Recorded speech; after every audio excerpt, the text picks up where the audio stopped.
I think our coach talked about before the game. We always talked about like being able to be tough at the end of the game. Last year, I don't know the exact record, but like in the games that were deciding by like 4 points or less, we're like 1-8. So I think a big emphasis coming today was like, oh, if we're in the same situation, like trying to make plays and like trying to get stops so that we can pull it out. So I think I was just like waiting for my moment. Eventually, my teammate got me to like the right spot, right position for me to drive, for me to like get a couple finish. Even though I missed a dunk, like I think it was just in the flow of the game. Like we work on that every day. So eventually, I got it. So, Michael, this time last year, you just exploded in your first game. So this year, what was the feeling that, now you're a veteran here, and then you have guys like Bynum and Stojakovic coming in. So what was your comments to them about what today would be like? The first game of the year is always a little bit of a feeling out process for both teams. Both teams haven't usually played a live opponent in front of a bunch of fans in 6 or 8 months. So, it's a little bit of a feeling out process. But I mean, we got a bunch of guys that are bought in and ready to try to win with us, and that's.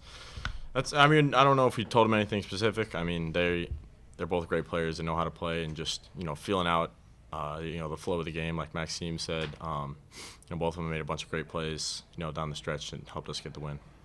I would add onto that, like over the summer we had a foreign tour and we had like 3 extra games against like foreign teams, 2 in France and 1 in Greece, and I think that maybe like got us going a little bit in the sense that like even though it was our first college game, especially for Andre, it was not his first game with us, right? It was like maybe like his 5th or 6th game with us, so I think that helped a little bit. Just defensively, what could you guys have done differently? Put up almost 80 points and you guys just defensive. What could you guys have maybe done better, do you think? Yeah, I know. I think they really got a lot of stuff hitting the short roll when we would ice the ball screens on the side. And we tried some different things to try to shore that up. And we honestly made. I'm giving them credit. They took advantage of it, but I think we made a lot of mistakes. Allowing the ball there and not putting pressure on the ball handler. So they were able to exploit that and make some plays, kick out for threes, and then get little runners in the middle of the lane. So definitely something we got to work on, something that will be a focus for us in the next week of practice. Yeah, so speaking of that, you guys had the lead early, like about the first couple minutes, and then they seemed to have the lead, and where you guys were tied up several times. So what was going on when you guys made that comeback to take the lead before the half, and what was said at halftime? Yeah, clearly basketball is a game of runs. They punch, counter punch. They came out fighting, made some shots. We got out and ran a little bit. Near the end of the half, we knocked down a couple shots in a row. Obviously not our best shooting night. But, we were just solid on defense, and we were able to get out and transition a little bit and extend to I think a 5-point lead at half.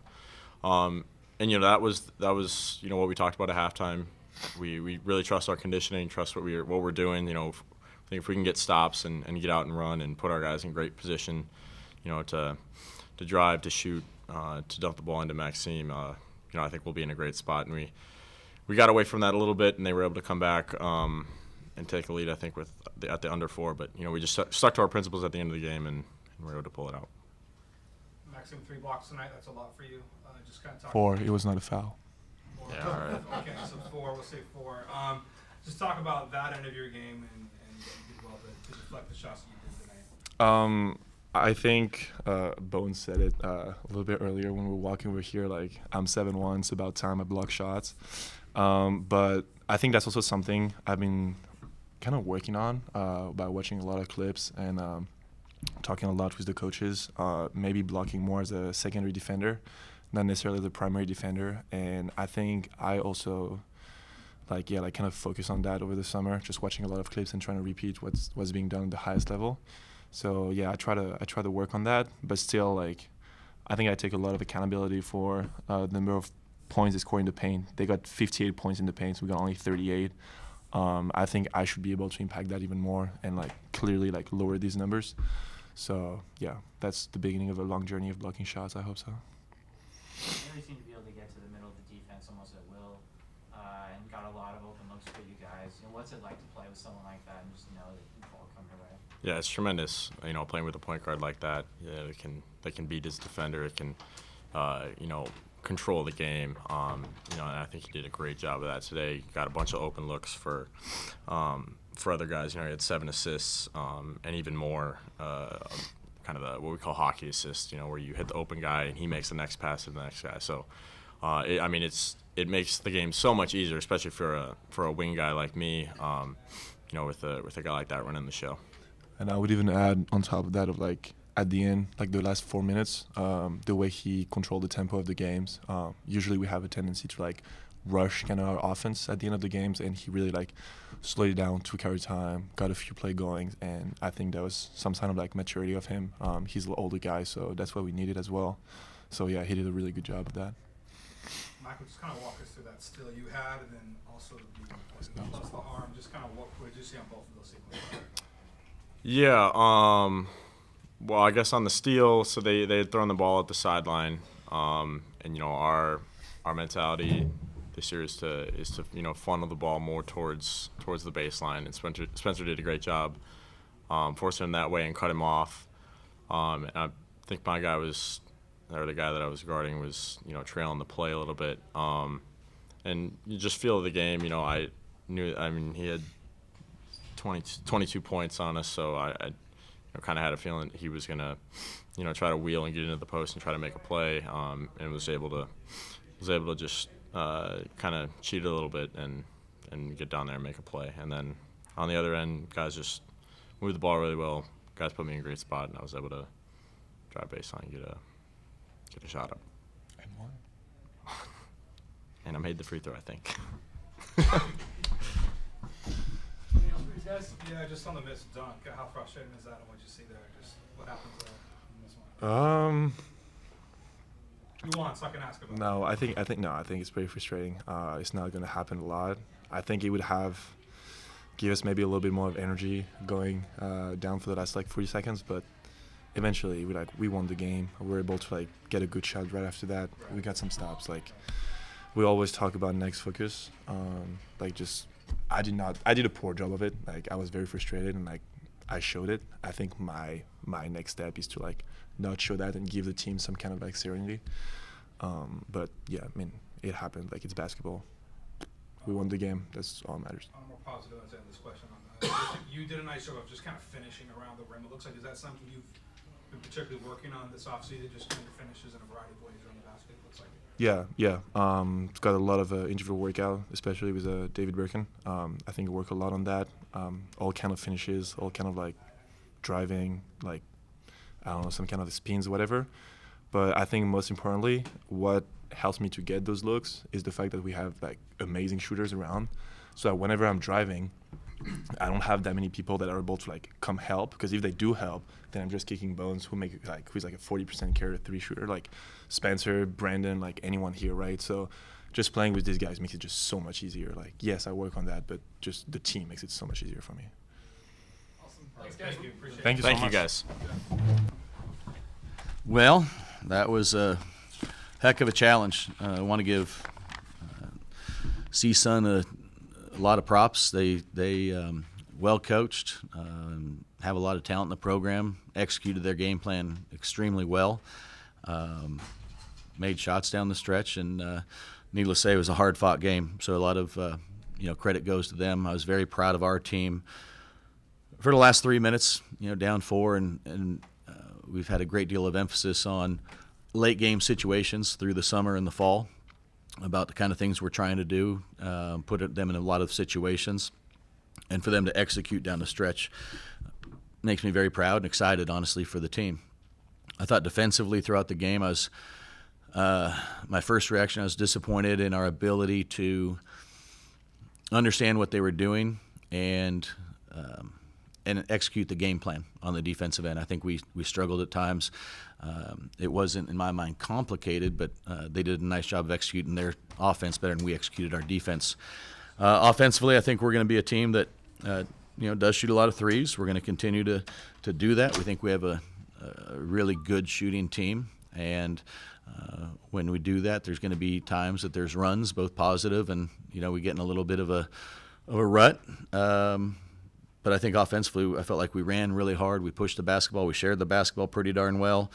I mean, just looking here, if I'm doing my math right, 39 missed shots, and we still had 18 assists, only 10 turnovers. So this is a game I'm going to look at with lots and lots of positives, and certainly some things that we're going to need to clean up. All right, Coach, so you mentioned the late play in the half. Both halves, you had to do a comeback. And so what did you say at halftime after they came back? Because CSUN was in front or tied with you guys most of that first half, and then you guys made that push at the end of the first half, and then did the same thing in the second half. So what was the magic potion that you said? I think we were tied. We really had a couple situations that if things went our way, kind of end of the first half. I think we were at 5. It was kind of a chance maybe to go to 8 or 10, and felt like there was a chance for that. But having said that, we still, outscored them that last 4-minute stretch of the first half by 5 and go into the halftime with the lead. And then same thing with the end of the game. Guys are making plays when they need to. Again, I repeat, it's really an emphasis for us how we start and finish halves, and especially finish a game. And the execution for our guys was really, really good, and the ability to finish plays when we needed to, loose ball, rebound, really contest shots. I think that part was a positive. Just kind of in general, how you kind of manage. You said you want to shoot a lot of threes, but when the shots aren't falling, you get into the paint to get the free throws. Just kind of how do you kind of balance that as a coach? Yeah, so we do want to shoot a lot of threes. The entire team, the entire staff knows that when the ball hits the paint first and you shoot threes as a byproduct, we tend to shoot them a lot better, and any team tends to. You start breaking down the defense, the threes end up being nice step-in threes as opposed to maybe off the move or off the dribble. And so our whole philosophy is we're always trying to attack the paint by dribble or pass. We don't necessarily have a team built of beep guys, that just can go by their guys and get to the paint at will, but we can manufacture ways of getting the ball to the paint. So we're going to always emphasize that. Obviously, if things aren't going in, we're going to have to make certain adjustments. And when you have Maxime and Brandon in particular, they were awfully effective, and we want to get them as many touches inside as possible. And they're good as playmakers, and they're good as finishers as well. 58 points in the paint for CSUN. What was the defensive game plan? Like, did they throw things that you didn't expect, or is this not adjusting long enough? I don't think there was a whole, now having said this, new coach, no tape on him, first game, most of the players are new. We were watching clips from Division II games from last year and, transfers and things like that. So having a truly accurate scouting report was challenging. I thought the staff did a really nice job with the limited information we had. Having said that, what they did, how they attacked us, did not surprise us. Most of the stuff they did, they repeated. And, again, some of the burden comes on my shoulders, and some of the burden's going to go on the team of maybe making adjustments as a staff a little bit earlier, but as a team, executing what we're trying to do and just believing in that process a little bit more. I think we can clean that up. But it wasn't, not a whole lot of surprise, I don't think, but our ability to execute on the defensive end wasn't there. So, Coach, I've said this to you a couple times when you had the younger players that you have to talk to them, but now you got a veteran coming across the country to play before you. Had a pretty good game overall, but he was struggling from the field in the beginning. So was there any type of confidence issue in his first game for Stanford? Jerod was 1 of 2 from 3, missed a couple shots, 6 of 6 from the free throw line, 7 assists, 0 turnovers, 3 steals is pretty darn impressive. And more than that, the presence. When the ball's in his hands, the guys feel secure, the coach feels secure that we're going to be able to, get us into our play, execute, and, from there. And really did a lot of nice things of getting to the paint. And, like I just mentioned, we don't necessarily have a team full of guys that can get to the paint, but for him to be able to get downhill and get there, that really good things tend to happen when he does that. So I thought he played a really good game, and honestly, a couple of the layups, looked like they were going to get there, and they made nice defensive plays, but I thought he played an exceptional game. You were particularly old starting lineup this year, experienced, and finishing the game the last few minutes with them. How much of an advantage is that, having guys who've been there before? I'm looking at it as a huge, huge advantage. College athletics, and actually you could probably talk about high school athletics this way, you could probably talk about professional sports this way. Is experience is a very valuable tool, and our guys, we do have some young guys who are going to play, and some sophomores and juniors, but we have some fifth-year guys and sixth-year guys, and that experience have been through it. That wasn't something with 3 minutes left that we were in shock or nervous or scared. They've been through it before. I've been through it as a coach, and it was very matter of fact, urgency for sure, but very, very matter of fact about here's how we're going to execute. Here's the plan of how we're going to do it. We got to be tough enough to finish plays on the defensive end. But being old, I think, does give some stability and security that, hey, we can get through this. We've been through it before. Just about Andre's first game as a player at Maple, just kind of thought that his opening. I mean, the numbers don't say much, but just Yeah. what he thought he did. Yeah, no, Andre is a really good player, and he's going to be an exceptional player as time goes on. The vast majority of freshmen in the country, it takes a little bit of time, and he's done a great job in practice, but physically he's going to continue to grow and get stronger, and then that's going to turn into understanding these guys are many times 23-year-old men, and if you go in there soft or casual, it's not going to end well. And so, and on the defensive end, just kind of sliding your feet and trying isn't going to be good enough. And unbelievable kid. He's the definition of coachable. He wants to do well, and he's going to do exceptionally well. And the only question I have, and that he's going to have, is how long does it take? Does it take 2 days? Does it take a couple weeks, a couple months? We'll kind of figure that part out. But I believe it will happen sooner than later because he is such a coachable kid, and he's wired the right way. You didn't get any field goals from Spencer today. Obviously, that's not going to be something moving forward. But how good does it feel to put up 88 points without any field goals from him? Yeah, absolutely. Offensively, I thought we ran really well. Spencer is and will always be, as long as he's here, a huge focal point of what we're doing on the offensive end. And but for us, again, like you said, to continue to score the basketball at a high rate is important. And but like I said, Spencer's going to continue to be a focal point moving forward. Yes, Coach. All right, one more. So you have to kind of give Stojakovic like the confidence that you're not your father, so be your own person, or you have to have any kind of conversation like that with him? Yeah, I think it's two different things. I do think that hopefully he knows this, and I'll continue to make sure he understands that I have a great deal of confidence in him. I want to make sure he feels that for me all the time. I really don't feel like he's living in that shadow. He is running his own race. He understands that. And I think that part is not a major focal point. It's going to be just, hey, I believe in him. I know he's going to be a big-time player, but his race is his race to run, and I think he has a great feel for that. And I think part of that comes from his family, a wonderful family, and I think they've emphasized that and really support him. Thank you, guys. Thank you. Thank you. Okay.